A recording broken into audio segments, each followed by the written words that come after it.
Yeah, so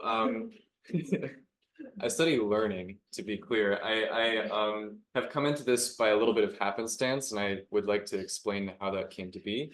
But first of all, I'd like to point out that I just did a whole panel on ethics and science and things along those lines, and the history of psychedelic drug research is fraught with ethical difficulties. If you guys would like to talk to me about it afterwards to see what I'm thinking or ask questions, please let me know because there's a lot to be said there. But I'm just going to get started. So um, just as an introduction to classical psychedelics, so as opposed to classical psychedelics as a whole, classical psychedelics are a family of a few more than 4 drugs that share a common mechanism of action. So that includes mescaline, DMT, psilocybin, and LSD. And these drugs all introduce complex dreamlike hallucinations in humans. And I'm using the word dreamlike here evocatively. Oneirogen means dream inducing. And in this work, we're going to be taking that hypothesis literally, though there's actually essentially no reason a priori to imagine that there would be some relationship between the mechanism of action of dreams and the mechanism of action of psychedelics. So the mechanism of action of these drugs is that they are agonists for the serotonin, that's 5-HT, 1A and 2A receptors. 5-HT2A in particular is the principal mechanism of action. And what we are going to be asking in this study, these drugs are agonists for a single neurotransmitter receptor in the brain. And the question is, how does an agonist for this kind of receptor induce such complex structured hallucinations in people? And we're going to try and answer that question using ideas from machine learning and artificial intelligence. So first of all, I have to explain the wake-sleep algorithm to you. Some of you may be familiar with this, but many of you will not be. If you would like a tutorial on this, we have written a tutorial. It's available online. It's in the supplemental of this paper. You can also just check out the original source material, but I'm not going to have time to explain this in very much detail today. Basically, the wake-sleep algorithm, for those of you that are familiar with variational autoencoders in machine learning, is very similar to the variational autoencoder. What you have is it's a unsupervised representation learning algorithm that receives stimuli in the input layer, and you propagate through synapses across multiple layers in a neural network up into some final layer. And the goal is to transform gradually as you move from layer to layer these inputs into a representation that is in some sense convenient for the brain.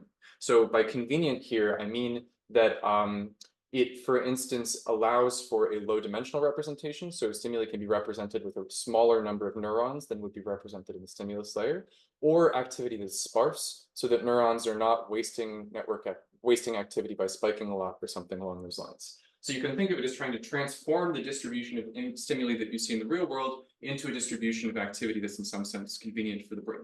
But in order to do that, you have to maintain stimulus information.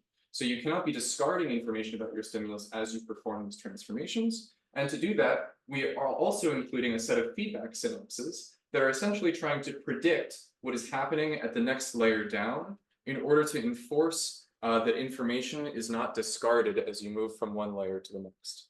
And so the wake-sleep algorithm is an algorithm for learning the parameters of these forward and backward pathways. And it's able to do this through something that I'll introduce in a second, through local synaptic plasticity learning, as opposed to using backpropagation is normally used to train these kinds of algorithms in machine learning applications.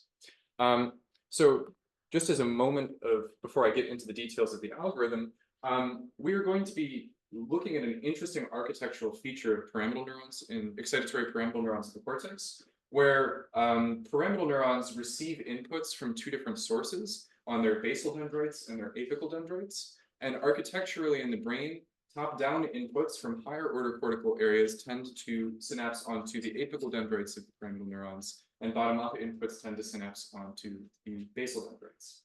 So one interesting thing about the way that the wake-sleep algorithm works is that it requires 2 phases of learning. During ordinary perception, so this is the wake phase, you are receiving ordinary stimuli and they're propagating up the network to form ordinary percepts.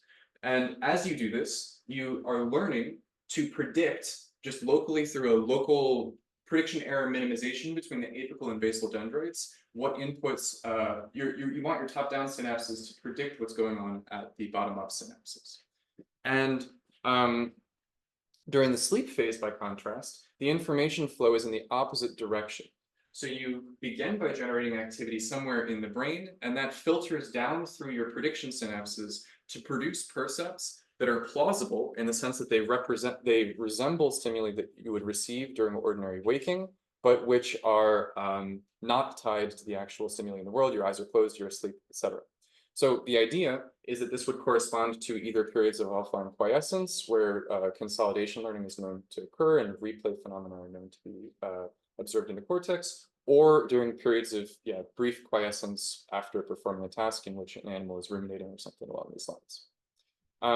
So now I'm going to review a little bit of experimental evidence that is basically supporting the idea that what classical psychedelics are doing is they're shifting the influence during waking perception of activity from inputs at the bottom up synapses towards the top down synapses. The idea here being that if you shift more toward the top down synapses, you'll be entering into more of a generative or dreamlike mode of network activity, where stimuli are no longer tied to ground truth reality, but still represent plausible percepts. First of all, I've already mentioned the fact that there is this compartmentalization between top-down and bottom-up synapses in the brain. Furthermore, 5-HT2A receptors are localized on the apical dendrites of pyramidal neurons. They have an excitatory effect on the underlying compartment. They are also expressed in parvalbumin interneurons that target the soma and basal dendrites of pyramidal neurons, and also have an excitatory effect on those cells. And they're also expressed in 5-HT1A receptors, which have an inhibitory effect on the neuron overall. So what these evidence collectively support is a sense of a push-pull mechanism, where by agonizing the apical dendrites, you're increasing the influence of top-down synapses, and by agonizing parvalbumin neurons or the 5-HT1A receptors, you may be decreasing the influence of the bottom-up synapses. So we're basically going to take this idea in this framework of the wake-sleep algorithm, and this is a relatively high-level idea. There's no real reason for this to actually be true in biology. And what we're going to do is basically take this idea and bring it all the way down to the level of predictions at neural circuits so that it's actually testable. That's the contribution that we have here. But first of all, I want to show you guys what this actually looks like. So what I'm showing you here is the stimulus layer of our network. And we're plotting here, this is no hallucination, no drug has been added, and we're adding increasing levels of drug to the system. These are just MNIST digits that the network has been trained on. And these dynamics here are basically an interpolation in the neural dynamics between bottom-up and top-down inputs. And this alpha value here is determining how much the bottom-up input is dominating activity versus the top-down. And so this is what you end up seeing. Oh, well, the frame rate's a little screwed up on this, but I promise that's a smooth, continuous motion. So what you end up seeing basically is that across relatively low doses, you see very little in the way of hallucinatory activity, a little bit of perturbations here. And as you increase the dose, you end up getting digit-like percepts that are completely divorced from the actual original stimulus that was being presented. You can do the same thing on natural images. And one interesting thing here is that our algorithm is actually not that powerful compared to what people ordinarily see in machine learning, generating photorealistic generated images.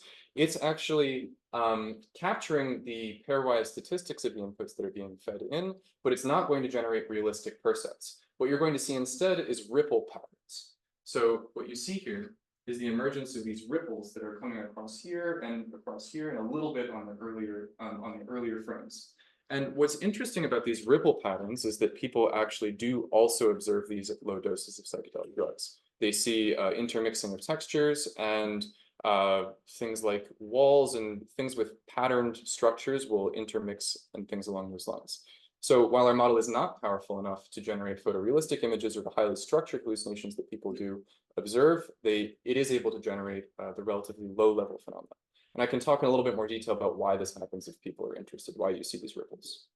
But now I'm going to get into the actual testable predictions of our hypothesis. So first of all, some of these I'll be reviewing have actual components of them have been validated or already exist in the literature, and I'll try and point those out. So first of all, we can look at synaptic plasticity in our model system. And what people have noticed in biology is that in many experiments that people have done on LSD and psilocybin and things along those lines, is that they induce changes in personality, increases in synaptic plasticity, and this is one of the primary reasons that they're being explored as treatments for depression, PTSD, things along those lines. And this occurs at both apical and basal synapses, and we see this in our model too, where you see increases in plasticity in the apical and basal cases. Here you see a decrease in plasticity as you increase the dose a lot, and this is because we have gating on learning that I can talk about if people are interested. But most of the experimental studies that you see in terms of the increases in plasticity are done at relatively low doses of the drug. So there's a little bit of complexity there, but I can talk to you about ways that we're thinking about that. And this is the study that I'm pointing out that shows that psilocybin causes long-lasting increases in plasticity at apical and basal synapses. We also predict a particular functional form of synaptic plasticity. So in contrast to ordinary Hebbian learning, what you're minimizing here is a prediction error between the activity of the neuron as a whole during, so this is for a basal set of synapses, and this is for an apical set of synapses. What you're minimizing is a prediction error between the local compartmental voltage and the activity of the neuron as a whole for both sets of synapses. And this is interesting because it has actually been observed to some degree in cortex, and it also has some formal similarities to the forms of learning that's been observed in hippocampus called behavioral timescale plasticity, if people are interested, where apical dendritic stimulation induces basal synaptic plasticity. And people think that there are actually similar representation learning algorithms at play in the hippocampus in that case as well. Our model, because you are minimizing essentially a prediction error between inputs at apical and basal compartments, predicts that the activity in the apical compartments and the basal compartments should become correlated over the course of learning. And if you disrupt the statistics of your natural environment, you also would predict that there would be a temporary disruption in that correlation that would then be resolved over the course of learning.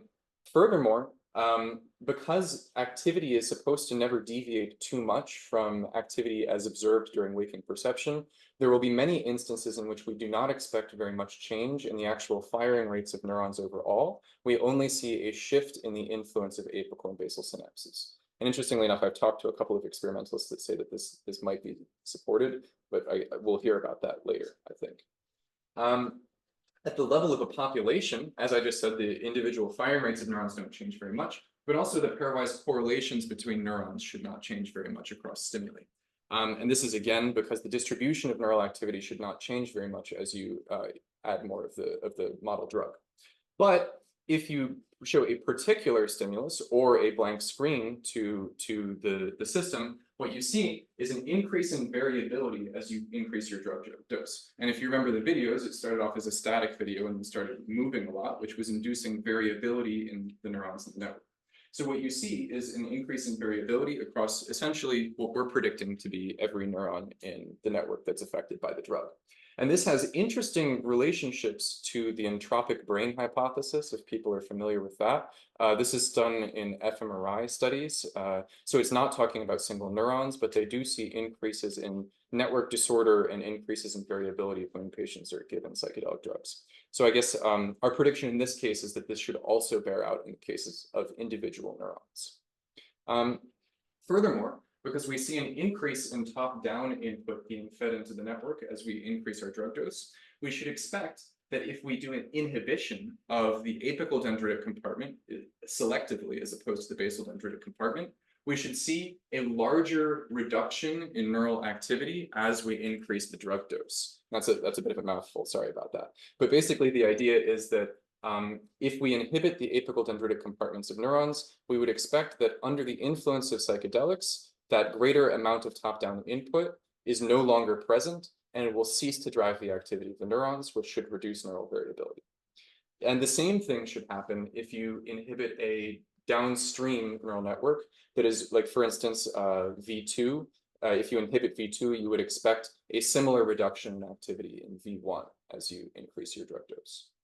And lastly, to finish off, If you train a classifier, this is actually very similar to the stimulus condition variability results that I showed. If you train a classifier to output what stimulus has been fed into the network, we expect that the accuracy of that classifier should decrease as the drug dose increases. And the variability in the outputs of that classifier should increase. And that's because the classifier is no longer able to tell what stimulus is being fed into the network, because the network is no longer tied to stimuli. It's in a hallucinatory mode. So to conclude, there is some data that we have been able to explain with our model. First of all, we see the emergence of hallucinations and closed-eye effects, and we see increases in synaptic plasticity in our network and increases in stimulus condition variability. These are things that people have observed in some conditions in experiments, but we also have several testable predictions. So for one, we expect the existence of this prediction error minimization plasticity in the cortex, which people are beginning now to study since they've been looking at behavioral timescale plasticity in the hippocampus.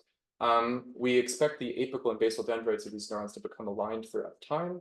We expect to see preservations of mean firing rates and pairwise correlations between neurons. And we expect that the same mechanism that is in increasing activity in the apical compartments of neurons to induce hallucinations should also be borne out during periods of quiescence, or during periods of sleep, essentially. So if our idea is that this is actually manipulating ordinary sleep consolidation processes, we should see the same phenomena occurring during sleep to induce replay dynamics that people observe in cortex. Yeah, so that's that. Let me know if you have any questions. And I'd like to thank my labs, and I'd like to thank my funding agencies, of which Unique is one. Thank you very much.